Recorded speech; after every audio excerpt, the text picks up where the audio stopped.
omwoyo gwa mukadde waffe Honorable Kawanga Ssemwogerere ne Nalunga Silivia, abaana n'abazzukulu b'omugenzi n'amakula Saala beebaza Omukama ekirabo eky'obulamu ky'abawadde era basabira omugenzi Omukama amuwummuze mirembe n'abazzukulu abali mu United States of America ng'okwo kuliko Paulo, Adrian ne Maria basabira omwoyo gw'omugenzi Dr. Paul Kawanga Ssemwogerere. Quiet, tugende maaso.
bwe twetikka omusalaba gwaffe n'obuzira tutuuka mu bulamu obutaggwaawo obw'olubeerera. Ekitabo ekitukuvu ekyo ekimuteekebwako kitegeeza nti mu kusoma ekigambo kya Katonda tumanya Kristo ne tutambula naye okutuuka mu bwakabaka bwa Katonda. Muganda waffe ono Pawulo ekigambo kya Katonda abadde akisoma kuba abadde tagwa Sande era ng'akiyigiriza era ng'akirangirira. Tumusabire emmere eyo gy'abadde alyako, Omukama ng'asinziira ku ebyo by'abadde alya amutuuse mu bulamu obutaggwaawo.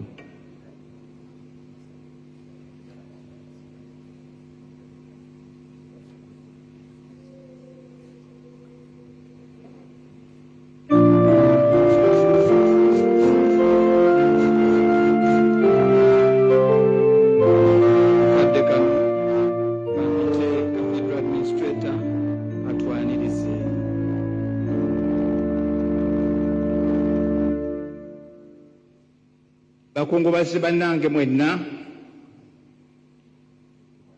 twala omukisa guno mwenna okubaaniriza mu lutikko nga tuzze okwebaza Katonda olw'ekirabo ky'obulamu bwa mukadde waffe Dr. Paul Kawanga Ssemwogerere. Sookera ddala njagala kwaniriza Ssaabasumba waffe w'essaza ekkulu ery'e Kampala, tutuleko katono kale. Ssaabasumba w'essaza ekkulu ery'e Kampala Archbishop Paul Ssemwogerere, nenyaliriza n'essanyu Bishop Christopher Kakoza, Bishop Walugazi Diocese, nenyaliriza Vicar General waffe Monsignor Charles Kasibante, nenyaliriza abasaserdoti bonna abali ku saidi y'eno, ate bannaddiini abasajja n'abakazi, nenyaliriza abakulembeze b'eddiini abali wano. Tujja kubanjula eddako, mwebala okujja. Ate njagala okutwala omukisa guno okwaniriza ow'ekitiibwa ennyo Prime Minister wa Uganda Robina Nabbanja. Nnyabo weebale okujja era mu kukwaniriza ate nyaniriza n'abantu ba Katonda mwenna abazze okutwegattako mu kitambiro kino. Mu kaseera kano kansabe Ssaabasumba atukulembere mu kitambiro kya Missa. Your Grace.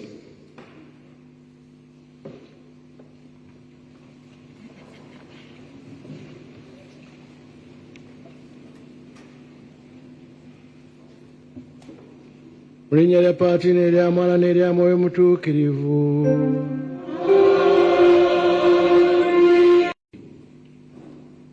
Wano mu lutikko mwabadde asomera mwanjule wa Kabaka oyo, abaka wa Bakabaka, amutuuse mu bwakabaka bwe obutaggwaawo mu ggulu. Tuyimiridde mu kifo kitukuvu nga tumusabira, nga naffe abamusabira tetutuukiridde, naye nga tumusabira naye Mukama amukwatirikisa amusonyiwe ebibi byagenze nabyo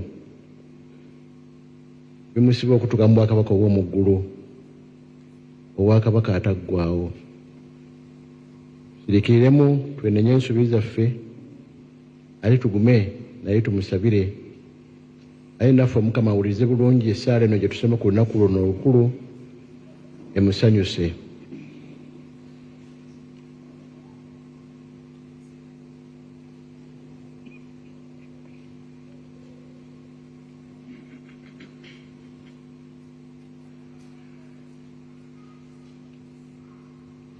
Neetondera Katonda muyinza buli kantu,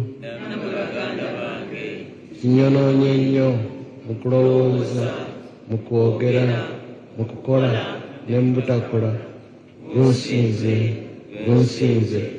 Gunsingidde ddala. Kyenva neegayirira Mariya omutuukirivu embeera emirembe gyonna, bamalayika bonna n'abatuukirivu, nammwe baganda bange, okunsabira eri Omukama Katonda waffe. Katonda muyinza buli kantu atukwatirwe ekisa, atusonyiwe ebibi byaffe, atuuse mu bulamu obutaggwaawo. Amiina.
yateesa mu mwana we omwagalwa kabaka wa byonna okubizaawo tuwe tukuwanjagira ebitonde byonna nga bimaze okununulwa mu buddu bikuweereze ggwe ow'ekitiibwa bikugulumize obutasalako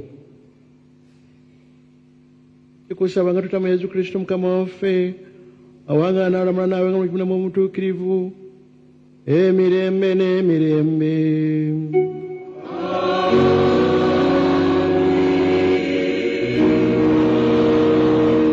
Abooluganda tutuule tuwulirize ekigambo ky'Omukama.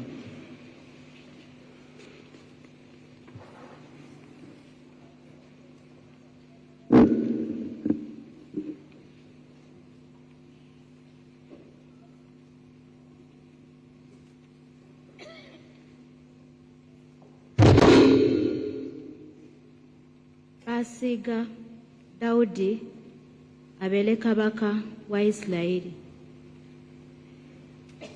Betusoma mu kitabo ekyokubiri ekya Samweri.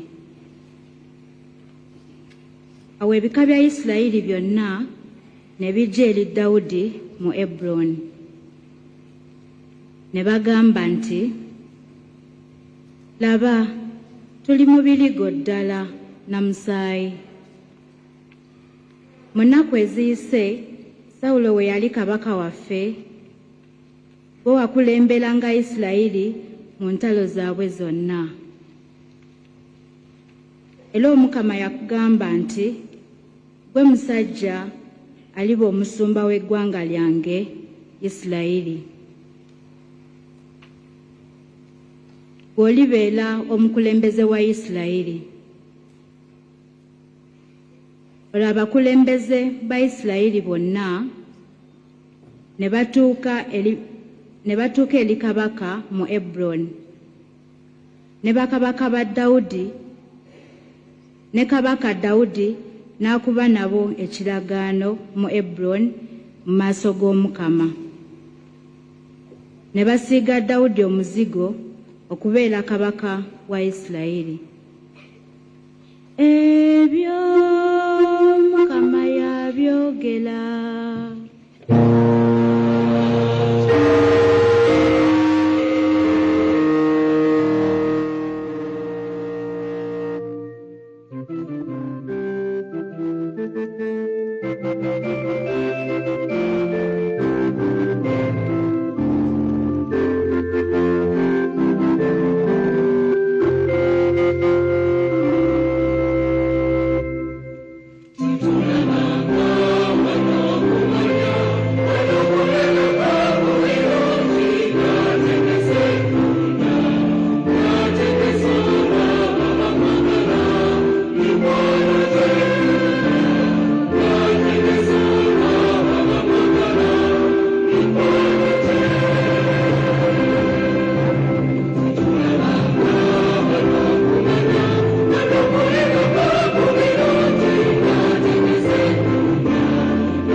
2/2020.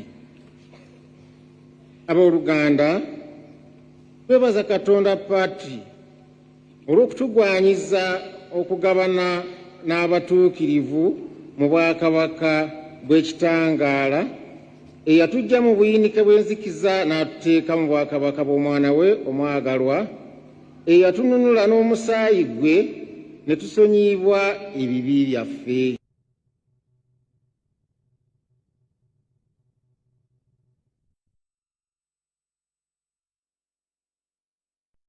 Byonna bibeerawo mu ye. Ye gwe mutwe, omubiri gwonna ye Eklezia. Bwe yasookerako yamala okuba omubereberye mu baazuukira, mu byonna yasaanira okuba we. Yayagala mu ye waleme kubaawo kibulamu, ayite mu ye okweddiza byonna ebiri mu nsi n'ebiri mu ggulu, ng'atabaganira ddala n'ebyo olw'omusaayi gwe ogw'oku musaalaba. Abooluganda, bino bye tuwulidde ebigambo bitukuvu.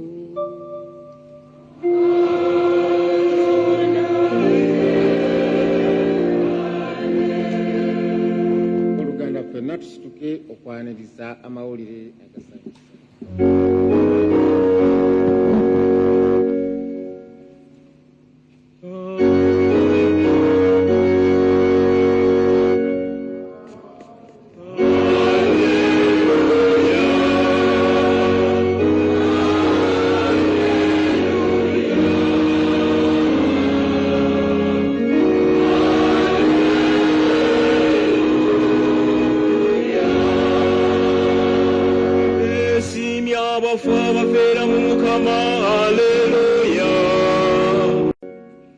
Mukama abeere nammwe.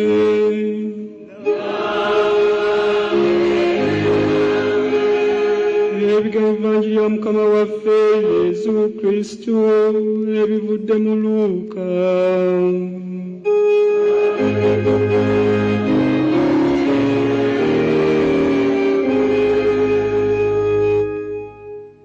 Mu budde buli ekibiina kyali kiyimiridde nga kitunuulira.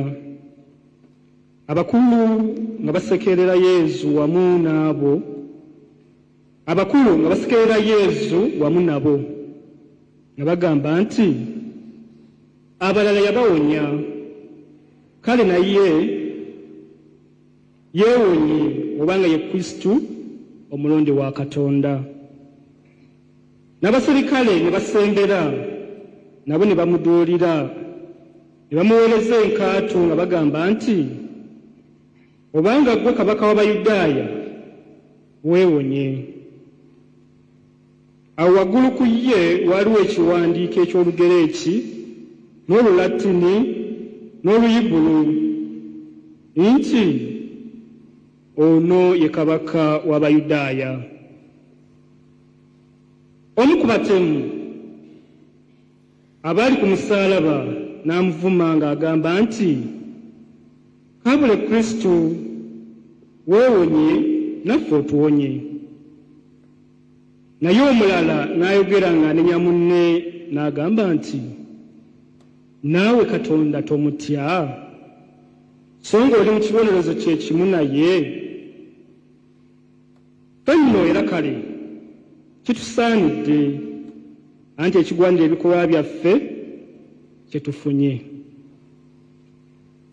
Naye ono taliiko kabi ke yakola. Awo n'agamba Yesu nti ssebo, bw'otuuka mu bwakabaka bwo onzijukira. Yesu n'amugamba nti nkugamba mazima nti olwaleero n'oba nange mu kifo ky'okwesiima.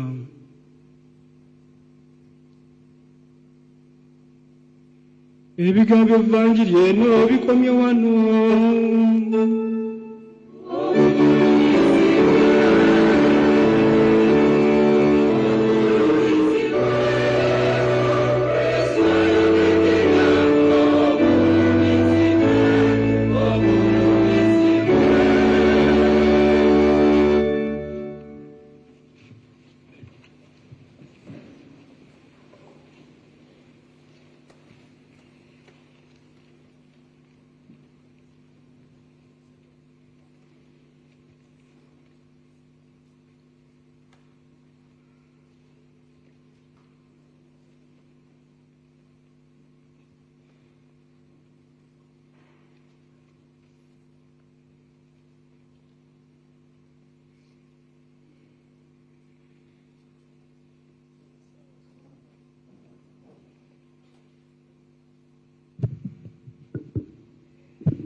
Ssaabasumba wa Kampala,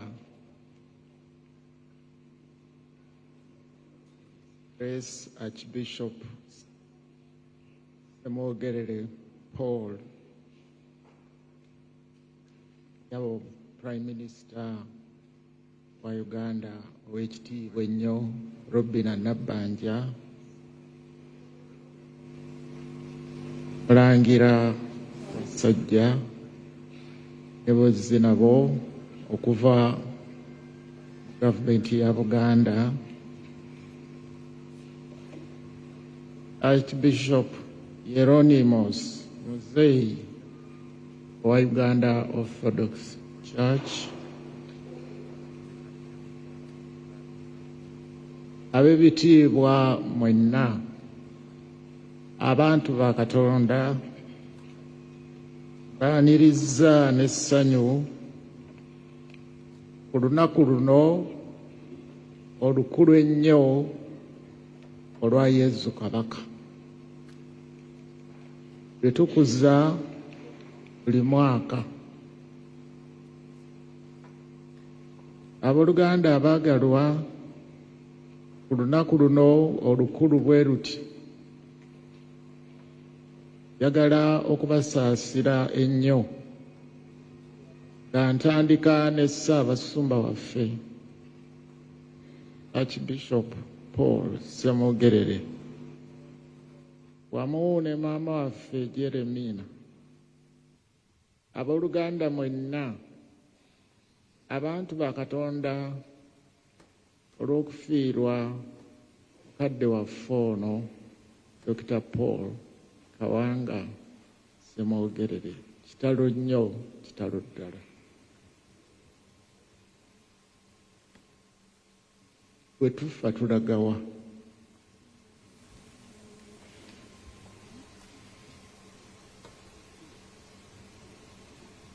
Omutume Yowaana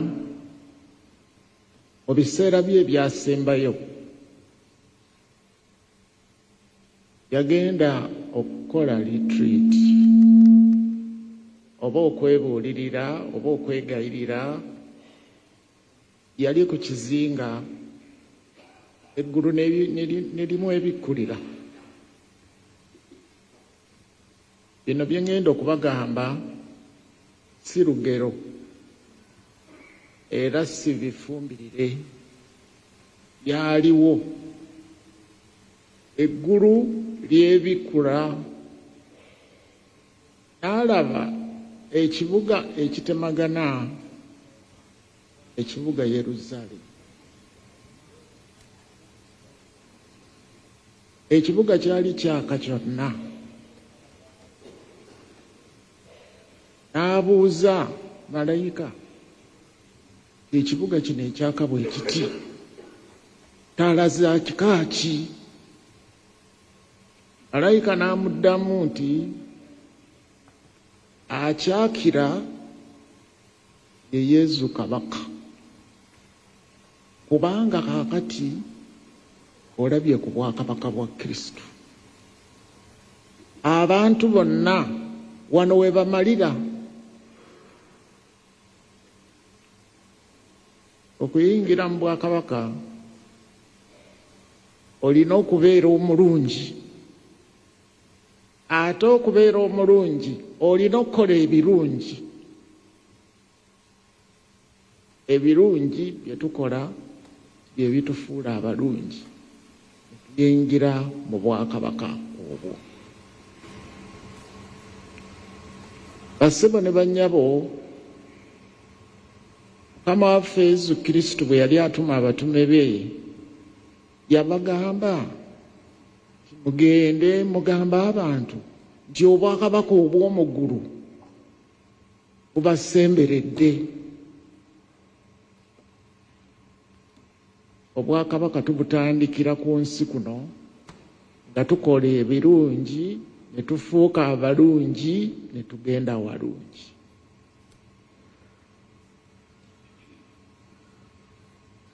Tuwulidde mu masomo ag'olwaleero nga Yezu bamuyita kabaka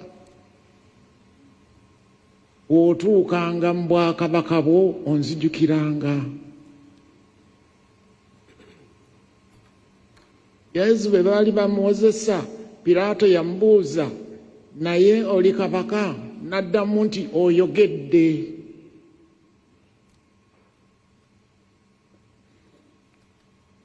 Kristo ye kabaka ow'ensi yonna, ow'enkulungo y'ensi.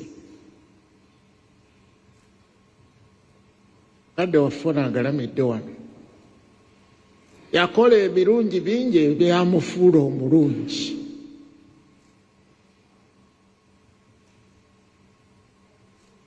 Abamwogeddeko bonna bagambye nti abadde mulungi. Ffe mu kulaba kwaffe ng'abantu, Pawulo Ssemwogerere abadde mulungi.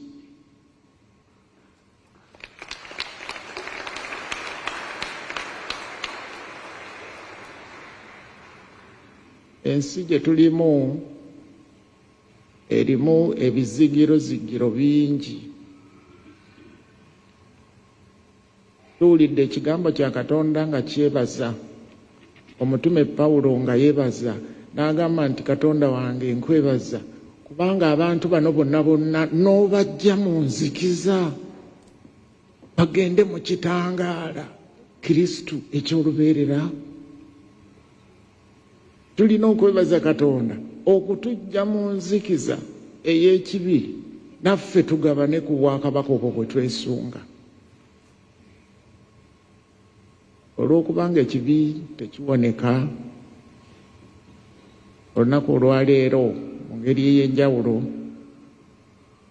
tusabira mukadde waffe ono. Yakola ebirungi bingi ebyamufuula omulungi, naye era waliwo ebyamulema. Essaala eno eri mu maaso gaffe gye tuyita ey'emmisa y'essaala esingayo obukulu mu ssaala zonna ezisomebwa. Kubanga Kristo nga bwe mumulaba ku musaalaba addamu n'agolola omusaala emikono gye n'agamba nti Kitange basonyiwe kubanga tebamanyi kye bakola. Bangi singa bye bakola baali bamanyi bye bakola tebandibikoze. Kitange basonyiwe kubanga tebamanyi kye bakola. Essaala eno gye tusoma tugyolekeza Katonda paatiri, naye mu ngeri ey'enjawulo. Kristo yasoma essaala eno ng'asabira ensi yonna nti basonyiwe kubanga tebamanyi kye bakola. Ategedde nti wano waliwo emmisa, Kristo akusabira, Katonda akusaasirira akusonyiwe. Atategedde nti wano waliwo emmisa, naawe gy'oli eyo, Kristo akusabidde, Katonda akusaasire era akusonyiwe. Kitange basonyiwe kubanga tebamanyi kye bakola. Twebaze Katonda olwa mukadde waffe ono bwe yatuwanga ekyokulabirako mu bw'omuntu. Sabe amutuuse mu bwakabaka bwe. Ayi Omukama omwe ekiwummulo ekitaggwaawo.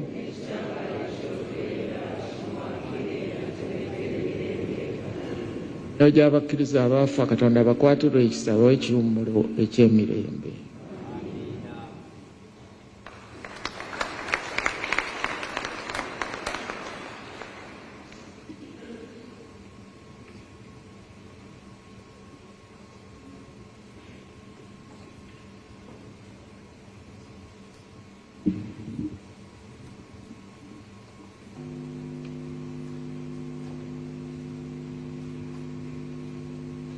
Oluganda tuyimirire twatula okukkiriza.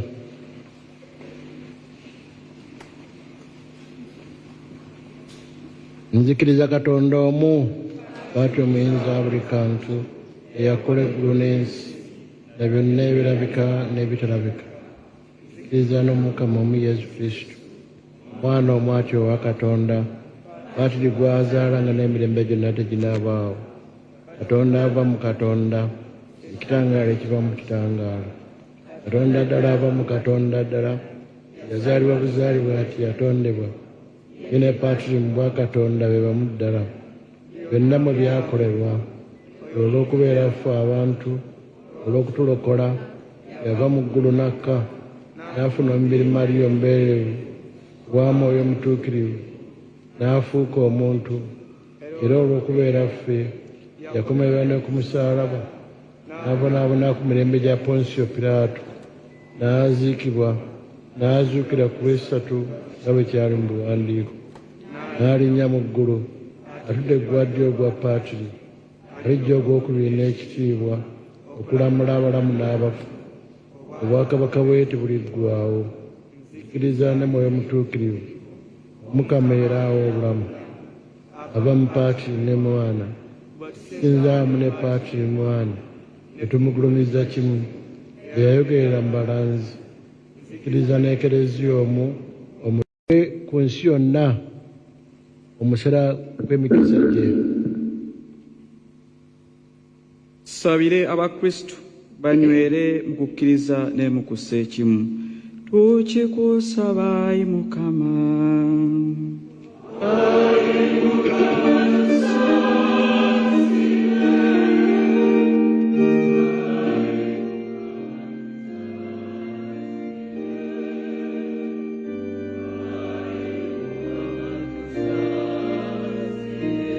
Tusabire ensi yonna Omukama agitaasa akabenje k'entalo. Tukikusaba Ayi Mukama. Ayi Mukama tusaasire. Ayi Mukama tusaasire. Ayi Mukama tusaasire. Baganda baffe abatalina kalimu n'abatalina mmere, abatalina we basula, y'omuzadde wa bonna abadduukirire.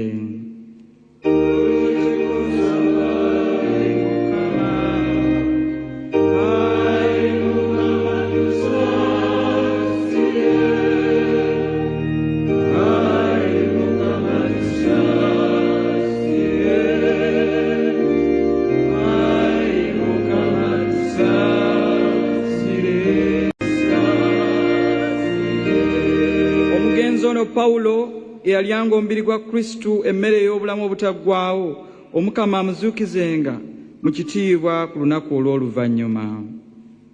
Tukikusaba Ayi Mukama. Ayi Mukama tusaasire. Ayi Mukama tusaasire.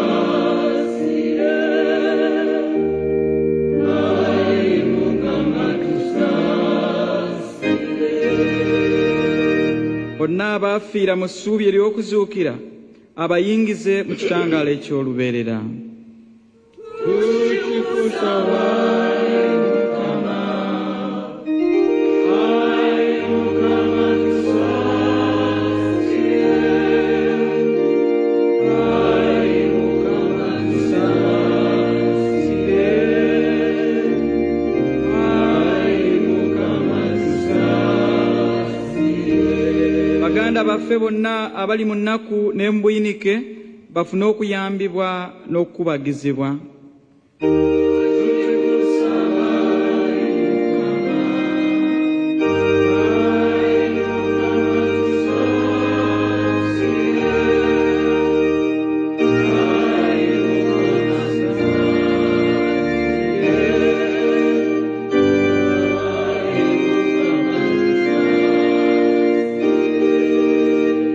Ffenna abakuŋŋaanye mu kwebaza kuno okutukuvu nga tukuza olunaku lwa Yesu Kabaka w'ensi yonna olw'okukkiriza n'obujjumbizi bw'eddiini, Omukama akkirize naffe olumu okutuyingiza mu bwakabaka bwe obw'ekitiibwa.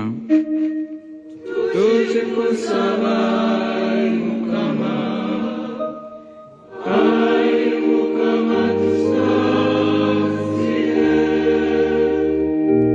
Ayi Mukama tusaasire.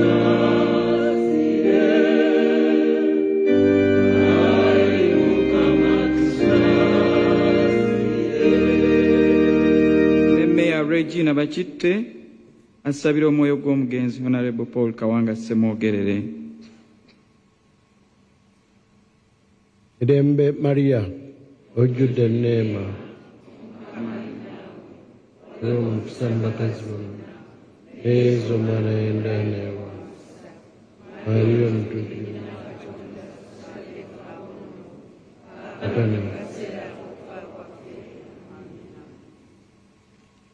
Ayi Mukama, okwegayirira kuno kkiriza kugase emyoyo gy'abaweereza abo n'abazaana bo, naddala ogw'omuweereza wo Pawulo Kawanga Ssemwogerere. Obateme mu nvuba z'ebibi, watuuse mu kwesiima okw'olubeerera. Kikusaba nga tuyita mu Kristo Mukama waffe. Amiin. Abooluganda akadde kano kakutoola ku ebyo Omukama by'atuwa, ate tumuddize ng'essaala yaffe eri omugenzi abakusoloza ssente bagenda kututuukako byonna gye tutudde, ate bakutte obubbo naye si buli akutte ekibbo. Twegendereze.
Tugenda mu maaso kati ebiseera bya birabo, naye nga y'emmisa esembawo mukadde waffe ono okuba nti omubiri gwe gutwaliddwa mu Kereziya Lutikko e Lubaga. Okusinziira ku bakulira Kereziya Lutikko e Lubaga, mukadde waffe ono buli ku makya ssaawa emu abadde akeera mu mmisa ey'essaawa emu buli lunaku ebbanga lyonna lyamaze mu kitundu ekyo. Omanyi okuva ewaka we wabadde si wawanvu nnyo okweyongerayo okutuuka awo ewali ekereziya, naye nga buli lunaku abadde akeera ate ng'atambuzaawo bigere. Naye bw'otunuulira ekiseera kino kitulimu ekyokuwa ebirabo ate okutuukira ddala ku bantu abawansi ddala naye ebyo nabyo njabbi kutwala mu nkunnyonnyole ebyobugagga by'omukulu ono bye biriwa naye kasooke tugende tuwulirize biki ebikyali mu mmisa ate tukomewo. Bweyagira omwana wamu yekka Mukama waffe Yesu Kristo omusaseridoti ataliko kusooka ataggwaawo kabaka wa byonna n'omusiiga omuzigo ogw'essanyu asobole okumaliriza omulimu omutukuvu ogw'okununula abantu nga yeweereza ku musaalaba ng'ekitamiro ekitaliiko bbala ekireeta emirembe bw'ati afuge ebitonde byonna ow'ekitiibwa ekitakoma akuwe obwakabaka obutaliiko kusooka obutaggwaawo obufuga byonna obwakabaka obujjudde obwenkanya n'okwagala n'eddembe batusse ekimu ne bamalayika ne basamalayika ababugiriza namulondo abafuzi era munenyeri zonna ez'eggye ery'omu ggulu okuyimba oluyimba lw'okutendereza nga lwatula obutamala nti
tuufu oli mutuukirivu ayi Mukama bitende byonna bisaana bikutende kubanga oyita mwana w'Omukama waffe Yesu Kristo olw'amaayo g'amutuukirivu yonna agegenderako byonna n'obiwoolamu n'obufiira obutukuvu nakwekuŋŋaanyiza abantu okuva ebuvanjuba okutuuka ebugwanjuba ekitamiro ekituufu ne kiweerezebwa erinnya lyo twegayidde ayi Mukama n'okwesinga tukwesengereza ebirabo bikuleetera obitukuze kkiriza okwetukuza ne mu mutuukirivu oyo yennyini ifukombi n'omusaayi gw'omwana w'Omukama waffe Yesu Kristo yatwegera okukuza ebyamagero bino anti yennyini mu kirero baamuwaayo yaddira omugaati n'agulumiza nga yeebaza n'agumenyamu n'abayigirizwa be n'abagamba nti mutoole muli ku kino mwenna anti kino gwe mubiri gwange ogunaaweebwayo okubeera mmwe.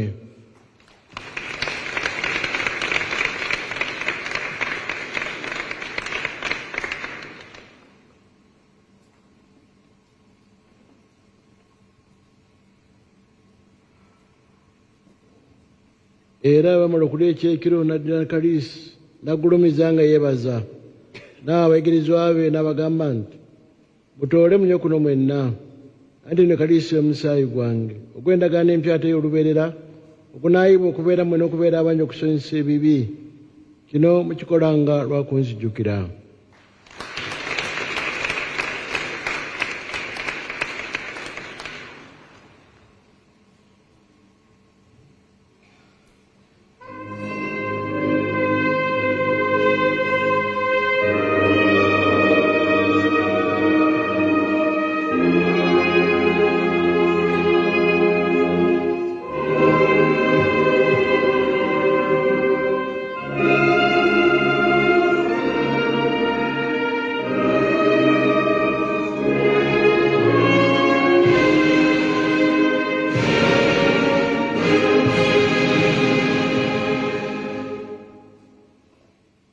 Kyamagero ekyokukkiriza.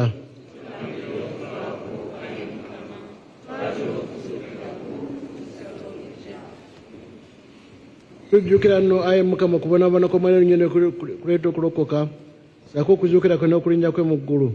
Era tunda amatuka gaag'okubiri ne tukuweereza ekitambulo kino ekiramu ekitukuvu nga tukwebaza. Twegayirire tunulekerizawo byakuweereza, kino kye kiramiro ky'ayagala kikuddaabirize. Kale nno ffe abali mu mubiri n'omusaayi gw'omwana wo, tugire mwoyo mutuukirivu, tufuke mubiri gumu n'omwoyo gumu mu Kristo.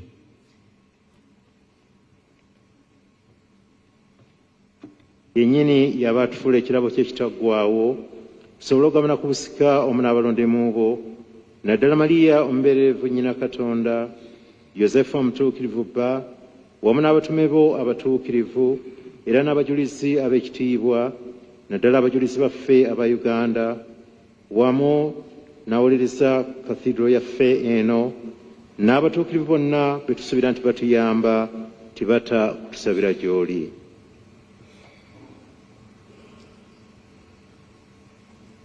Twegayiridde ayi Mukama, ekitambiro kino ekivaako okutabagana kwaffe kireetera ensi yonna eddembe n'okulokoka. Ekereziya akyali mu kulamaga ku nsi, kkiriza okumunyweza mu kukkiriza ne mu kwagala, wamu n'omuweerezaawo Paapa waffe, Omwepisikoopi waffe Kawanga Ssemwogerere, ssaako abepisikoopi ab'ensi zonna, na bonna abaayawulirwa Katonda mu busaaseredooti ne mu budyakoni, era n'abantu bonna ababa ku bubwo. Abantu bano bakkiriza okuyimirira wano bye basaba kkiriza okubibawa. Abaana bo bonna abasaasaanya eyo n'eyo, ayi Paatiri omusaasizi, basaasire bagatte naawe. Baganda baffe abamala okusomoka n'abo bonna abamalako obulamu buno nga bakusanyusa. Olw'ekisa kyo bakkirize mu bwakabaka bwo gye tusuubira ekitiibwa ky'okukyota obulira ennaku zonna. Nga tuyita mu Kristo Mukama waffe mw'oyisa ebirungi byonna by'ow'ensi.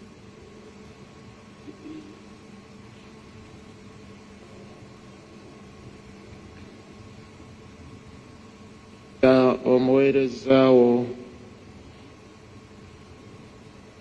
Ssemwogerere Pawulo, olwaleero ave mu nsi ajje gy'oli, nga bwe wamufaananya omwana wo mu kufa, mumufaananye ne mu kuzuukira kwe yennyini. Lwalizuukiza abafu n'abajja mu mubiri ogw'ettaka, omubiri ogwaffe gutaliiko bwe guli n'agufaananya ogugwe okutangalijja.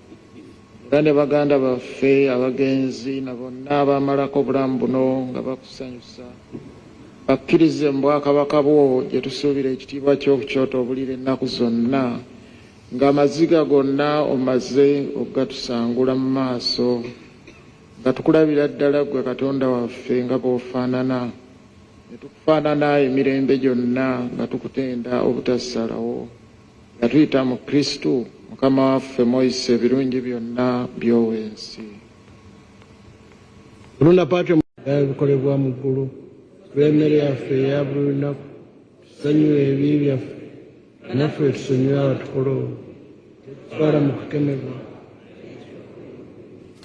Ayi Mukama tukwegayiridde tulokole mu bonna, tuyambe tube mu ddembe, tugirire ekisa tulina kiba ennaku zonna, tutebenkera wate kutabukana kumuga tunokesi mukuba tusuubiza n'amatuka g'omulokozi waffe Yesu Kristo.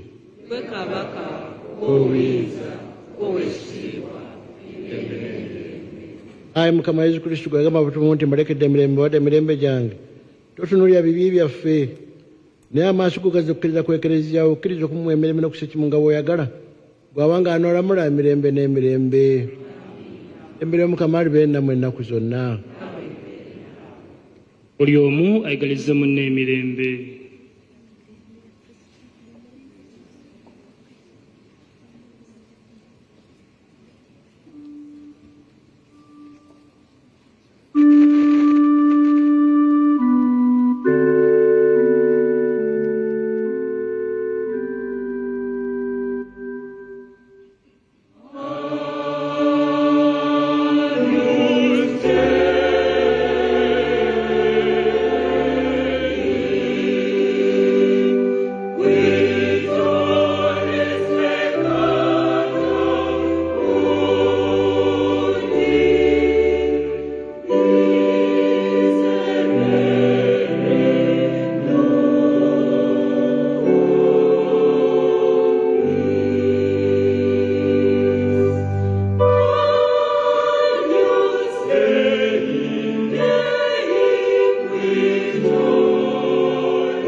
Una akaliga ka Katonda, una gye byensi.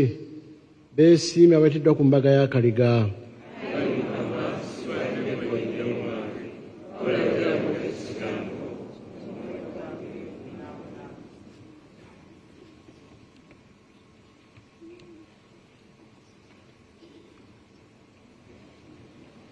Abooluganda akadde kakufuna Mukama waffe Yesu Kristo, abakulu bagenda kututuukako yonna gye tuli, tubeere bekkakkamu buli kifo wooli, abakulu bagenda kututuukako.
oluganda tuyimire twebaza Omukama.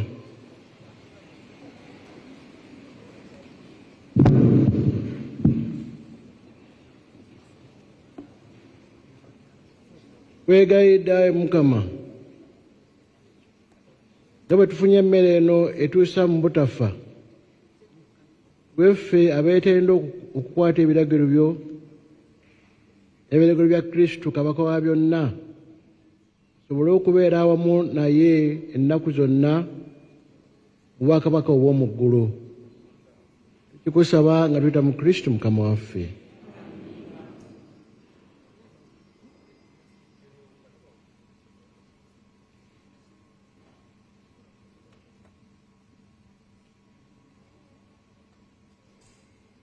Omukama abeere nammwe.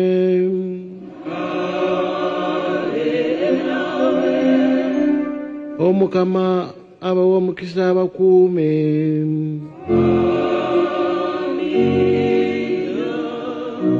Abatunuliriza amaaso amakakkamu abasaasire.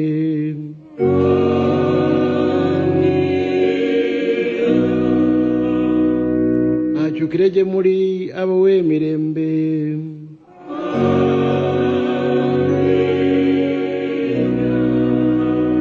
N'omukisa Katonda mwenzi buli kantu, Paatiri ne Mwana ne Mwoyo Mutuukirivu gubakkeko okusigala nammwe emirembe n'emirembe.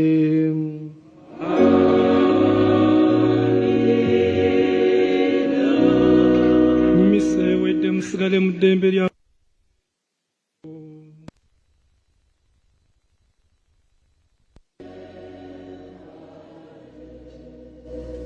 abooluganda tusigale nga tuyimiridde ate tutwale essaala zirekera ku mugenzi.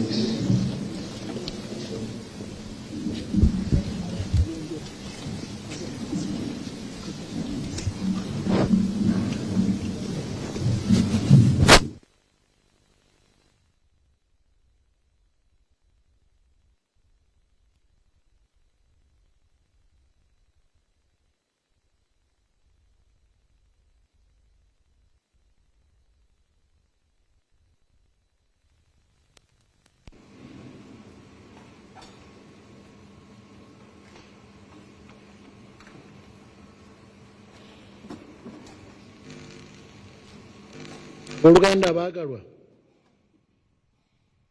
nga tugenda okuzika munnaffe ono, tugere Katonda nnyini bulamu bwaffe. Omubiri gwa muganda waffe guno gwe tugenda okuzika nga tukukyali mu kantu, aguzuukizanga nga gw'amaanyi ng'era ogw'abatuukirivu.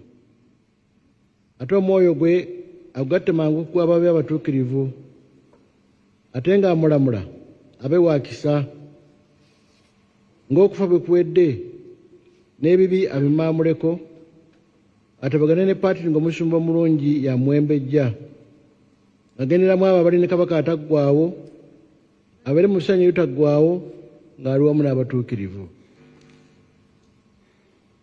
Ai Mukama tuwulire.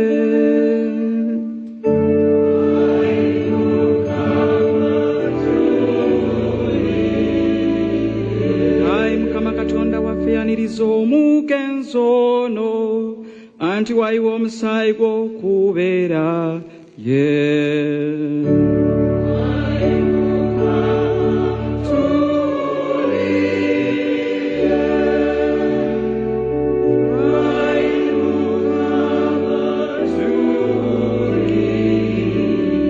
Jjukira Ayi Mukama nti tuli nfuufu, omuntu alinga omuddo oba ekimuli eky'okuttale.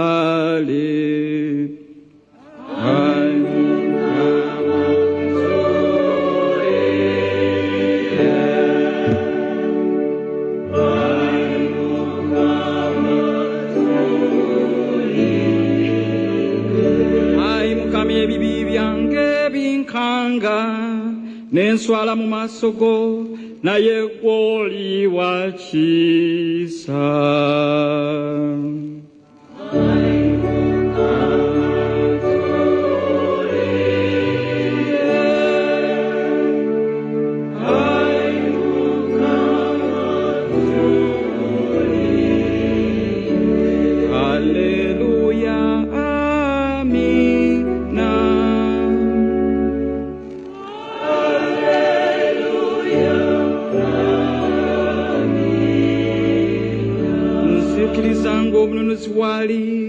ate ku lunaku oluvannyuma ndizuukira.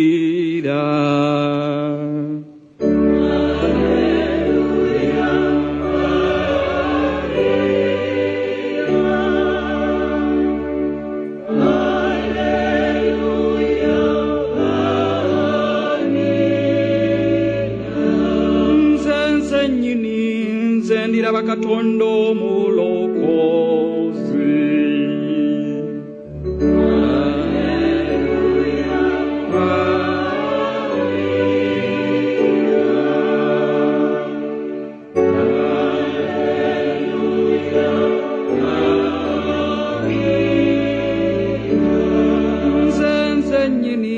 Nze ndimulaba n'amaaso gange, kino kye nsuubira, lino ly'essuubi lyange.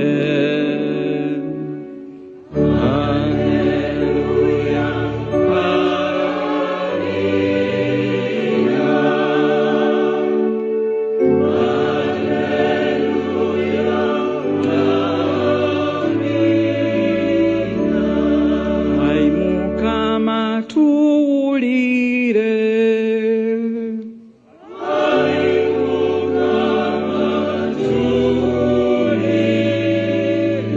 Ai Mukama mponya okulaga mu magombe, gwamenya n'enzigi z'ekikomo. Ai Mukama tuwulire. Ai Mukama tuwulire. We atuuka ku b'omu magombe n'obawa ekitangala, abali mu nzikiza.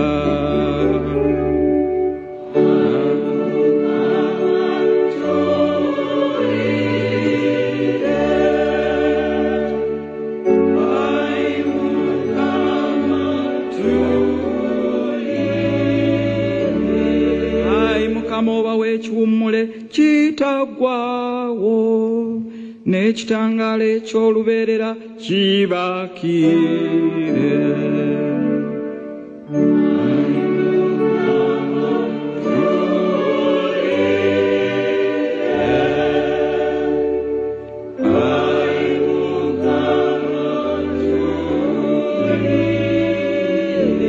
Ai Mukama Pawulo muwe ekiwummule kitaggwaawo, n'ekitangaala eky'olubeerera kimwakire.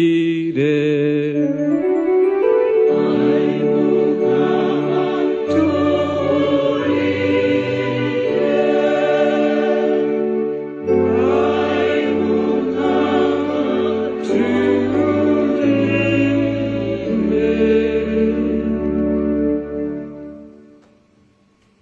Ai Patiri nyiri kusaasira,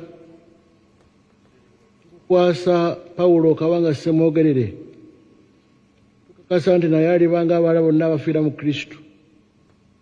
Olunaku olw'oluvannyuma naye waakuzuukira wamu ne Kristo.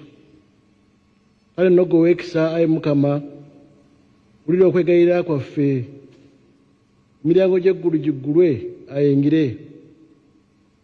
Naffe baalese eno okukkiriza okw'amazima kwe tulimu kutukubagize. Tukikusaba nga tuyita mu Kristo Mukama waffe. Ayi Patiri ataggwaawo, tubaza ebirungi byonna bye waba omuweerezaawo ono ng'akyali ku nsi, naffe tugattibwe n'abatuukirivu mu Kristo. Tunaategeera bw'oli oweekisa okukkiriza okw'amazima kutukubagize, okutuuka ffenna we tulisisinkana mu Kristo. Kitaffe ali mu ggulu, obwakabaka bwe byagala bikolebwe mu nsi nga bikolebwa mu ggulu. emmere yaffe eya buli lunaku, Tusonyiwe ebibi byaffe naffe tusonyiwe twala mu kukemebwa, naye tuokole mu bubi. Mirembe Maria, ojjudde enneema, Mukama ali naawe, weewa omukisa mu bakazi bonna, yesu omwana w'eddaali wa musa, naye otukkirira Katonda kaakano ekitiibwa kibe kya Patiri ne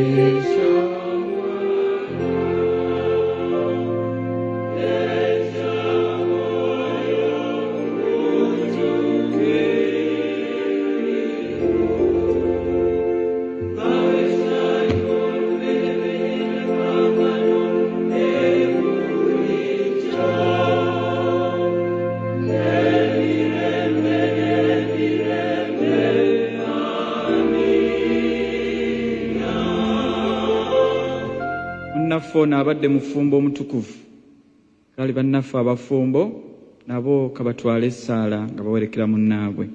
Mu linnya lya Paatiri n'erya Mwana n'erya Mwoyo Mutuukirivu. Amiina.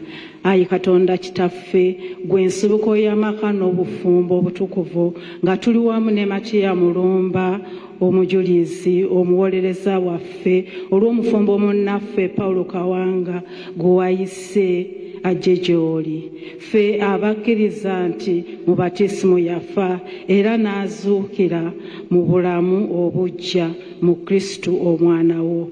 Kati munnaffe ono tumukukwasa. Tukwegayiridde mulamuzi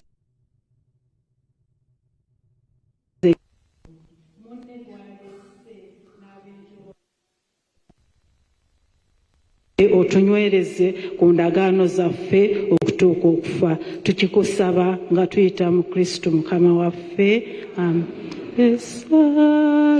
Yo ojono soma yeneja uiza esanyo elita koma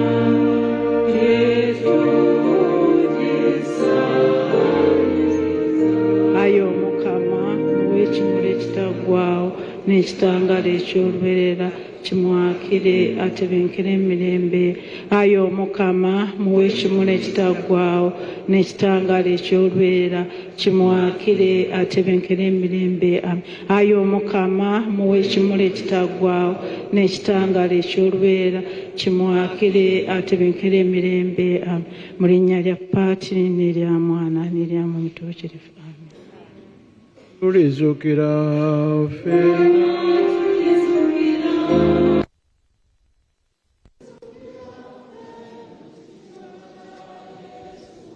Tulaba ku Bukedde TV mu kiseera kino misa ekomekerezeddwa era nga wagenda kuddawo okuganzika ebimuli okusinziira ku nteekateeka nga bwerambikiddwa. Ate oluvannyuma lw'okuganzikako ebimuli wajja kubeerawo okwogera okuva mu bantu ab'enjawulo. Naye nga enteekateeka yonna nga bwe bagirambise okuva olunaku olw'eggulo bategeezezza nti oluvannyuma lw'okumaliriza saaviisi wano bagenda kubanga batwala omubiri gwe mu luka gw'enkumba eyo no jjajja ogalamizibwa olunaku olw'enkya. Tugenda kubanga tuddayo ate mu studio tubeere n'empeereza, tugende maaso n'empeereza endala nga bulijjo. Nze Terakaya munange Deewo Kyaligoza yali ku kamera, Bambalazaabwe Ssemakula abaddeyo nnyo mu studios, ate nga ne Ronald Kasiye wali okubanga atuteekerateekera byonna nga bwe bigenda mu maaso. Ekifaananyi ky'olengera ye bakungubazi, naye katukuze ate mu studio ne bannaffe abalala empeereza egende mu maaso. Tuyanzeege muganda wange Terakaya, mwebale nnyo okutuweereza. Ebigenda okugenda mu maaso awo ebirala tujja kubasaba mubirinde mu mawulire gaffe ag'essaawa emu n'amawulire gaffe ag'essaawa ennya, mpozi ne ku leediyo n'empapula zaffe eza New Vision zonna temuzeerabira. Ebisigadde byonna mujja kubanga mubifuna awo wennyini. Nga tumaliriza obwedda nsomola katono nnyo ku by'obugagga abantu yadde beebuuza ebya kitaffe ono Pawulo Kawanga Ssemwogerere. Era waliwo ennaku mwe nabadde mbagamba nti abantu bangi abagenda mu bukulembeze kabeere kansala anoonya kiki ye kyanaafunawo ekyamangu. Wabula abantu beebuuza nti Pawulo Kawanga Ssemwogerere eyali mu bifo eby'enjawulo mu gavumenti, ng'omubaka wa palamenti, nga minisita wa internal affairs, nga minisita wa foreign affairs, nga minisita wa public service, ate nga prime minister, n'okuba nti yali akulira ate ekibiina ekya Democratic Party, nti ye ebyobugagga bye byebiriwa. Pawulo Kawanga Ssemwogerere bw'obadde ng'omubuuza ebyobugagga abadde agamba nti ye abadde n'ebyobugagga ebisinga ebyo byonna ebiri ku nsi, nti ekisooka ekyobugagga, ebyobugagga bisatu byabadde alina, nti ekisooka kyekyomukyala maama Jemina Namatovu Ssemwogerere, nti ekyo kibadde kya bugagga bwe kinene nnyo mu nsi nga tiyeetaaga bya bugagga bino byala abantu yadde bagujubanira. Ekyobugagga ekirala kyabadde alina be baana.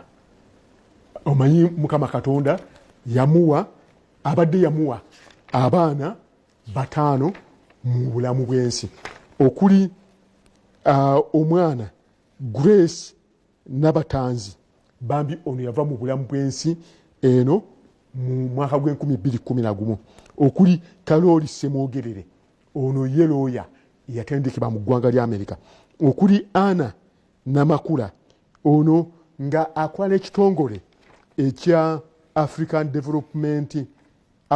Development nga ekyo kyasinze okukola naye ate kuliko Immaculate Kibuuka ono ye akola ku bya design mpozi n'omwana Paul Semakula ono yenga wa IT consultant kati yenga gamba nti bw'obeera n'omukyala nga Gemina Namatovu Ssemwogerere n'abaana abo nti oba tuweetaaga bya bugagga byonna mu nsi ndowooza yaffe tukikkiriza nti tabadde na bya bugagga byala bisingaawo.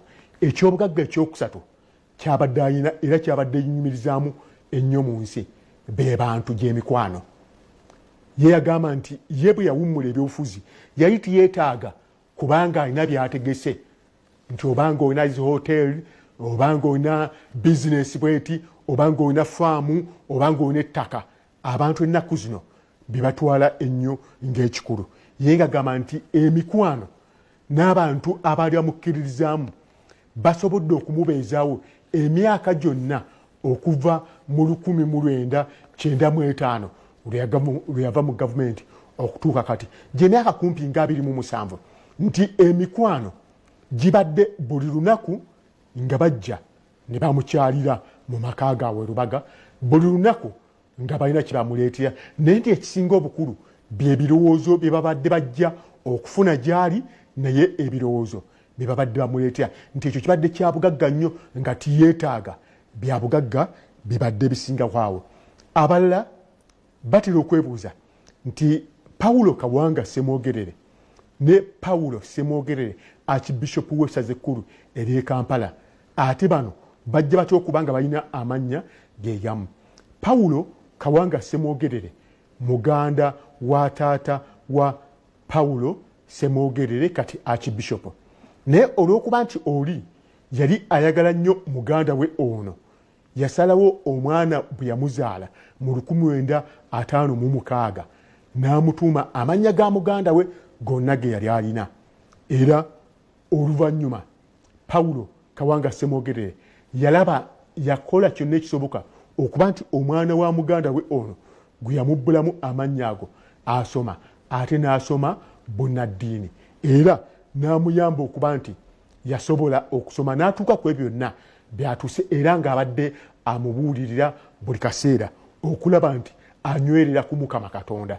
Era tusaasira nnyo kitaffe Archbishop Paulo Ssemwogerere olw'okufiirwa ono taatawo kubanga oli tiyamulaba nnyo naye ono ekitaawe gwasinze okulaba mu nsi. Era mpozi ekyobugagga ekyala era nga kino kyekisembayo kyekyab'eŋŋanda ab'eŋŋanda omuli kitaffe Kawanga John Baptist abo babadde babeera bamulirwana nnyo nnyo era nga bamukwano nnyo Oluganda ate nga bamukwano nnyo omuli jjajjaffe Mulwanyamuli Ssemwogerere. Mulwanyamuli Ssemwogerere mu Luganda abadde ayita Paulo Kawanga Ssemwogerere nti taata wabula nga ate mu buwangwa Paulo Kawanga Ssemwogerere ng'ayita Mulwanyamuli nti jjajja kubanga oli ejjajja ow'omutuba era nga Paulo Kawanga Ssemwogerere abadde assa nnyo ekitiibwa mu jjajjaawe ono weewaawo ng'ate mu butuufu mutabani we. Awo tugenda okukoma olunaku lwaliro nga bwe nkugambye nti tugenda ogenda mu puroguramu zaffe endala ezwaliro tugenda okulaba ebirango by'abakama baffe naye tova ku Bukedde TV ebisingawo byonna tujja bikwetera mu mawulire ag'essaawa emu ate ne mawulire ag'essaawa 4 ne ku leediyo Bukedde mpozi ne mpapula zaffe ez'amawulire zonna tosoba. Beera bulungi tovaawo. tukutuusaako ebinyuvu.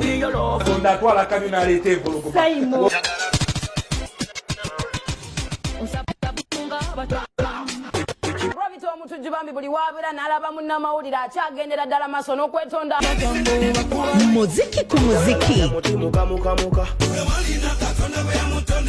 Yengo nyumidde mutawo oli mutemi wa nyama. Bengera no mwala wa mutemi yako. Kazanyo ku kazanyo ne filimu ezaliko n'eziriko. Brave and beautiful. Bulambalamba Bukedde TV omuntu wa bulijjo. Tega omukutu gwa Azam TV 354, Go TV 378 ne DSTV 378. Shimba live ku Kampala Serena Hotel, Victoria Hall Friday nga mwena December. Wulira ne ku Saturday nga 10 December. Okuingira shinzi mtwalo 15. Emezi eriko abantu 8 ya milioni 3. Ate Alibad bw'ogulanga bukyali emitwalo 10. Teri kwekwasa ntate bakusibidde bwe. Ayagala Friday sasula. Ayagala Saturday pay. Ayagala zombi lipa. Eno 2 days mega concert ku Sunday nga 11 Freedom City. 16 December chotera mchawe. 17 December Mbarara Ajib Motel. 18 December Fort Porto au Mubuhinga Stadium. One next mtwalo mu VIP mtwale 3. Beautiful Sheba, Swag Mama, Ice Cream, Queen Kama, Uganda's best female artist and international star award winner. Why Sheba Rinzita? Waku konko ne nyimba zezona hit to hit. Kati musale wunga buchalaba. Tusale ko Serena. KT events. Yeti Setinze. Pepsi Cola ne Samu Sente. Bukedde TV. Westlake Water. Holic Pads. Capital FM. Good Color Solutions. Bolingo Extra Your TV. TK Berry Skincare. Maestro Studios. MTN. Money wa